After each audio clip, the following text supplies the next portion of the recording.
ఇక కేపీహెచ్బీలో దారుణ ఘటన ఆలస్యంగా వెలుగులోకి వచ్చింది. మిత్రా హిల్స్లోని ఓ అపార్ట్మెంట్లో భర్త సాయిలుని భార్య కవిత ఆమె చెల్లెలు భర్తతో కలిసి హత్య చేసింది.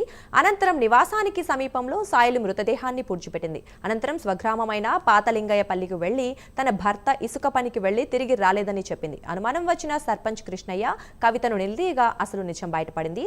సర్పంచ్ ఫిర్యాదు మేరకు పోలీసులు కేసు నమోదు చేసి దర్యాప్తు చేస్తున్నారు. అయితే మృతుడు సాయిలు గత కొంతకాలంగా హెచ్ఐవీతో బాధపడుతున్నట్లు సమాచారం. అంతేకాకుండా ఇరువురికి వేరువేరుగా వివాహేతర సంబంధాలు ఉన్నట్లు గ్రామస్తులు చెబుతున్నారు.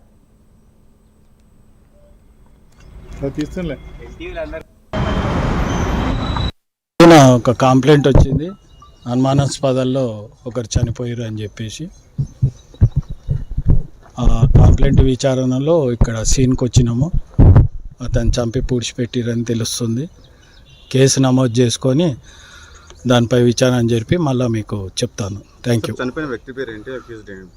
చనిపోయిన వ్యక్తి పేరు సాయిలు అని తెలుస్తుంది. అక్యూజ్లు ఇంకా పేర్లు తెలియవు మనకు. ఇన్వెస్టిగేషన్లు ఉంది, తెలుసుకొని చెప్తాం. సాయిలు ఏం చేస్తున్నాడు సార్? అసలు సాయిలు వాచ్మెన్ పనిచేస్తాడు. ఇప్పుడు దాన్ని ఎంఆర్ఓ వాళ్ళు పిలిపించి చేపియాల్సి ఉంటుంది. ఇన్వెస్టిగేషన్ చేసిన తర్వాత తదుపరి విషయాలు మీకు చెప్తాను. 2 days అవుతుంది. ఒక కంప్లైంట్ వచ్చింది, అనుమానాస్పదాల్లో ఒకరు చనిపోయారు అని చెప్పేసి. ఆ కంప్లైంట్ విచారణలో ఇక్కడ సీన్కి వచ్చినాము. అతను చంపి పూడ్చిపెట్టిరని తెలుస్తుంది.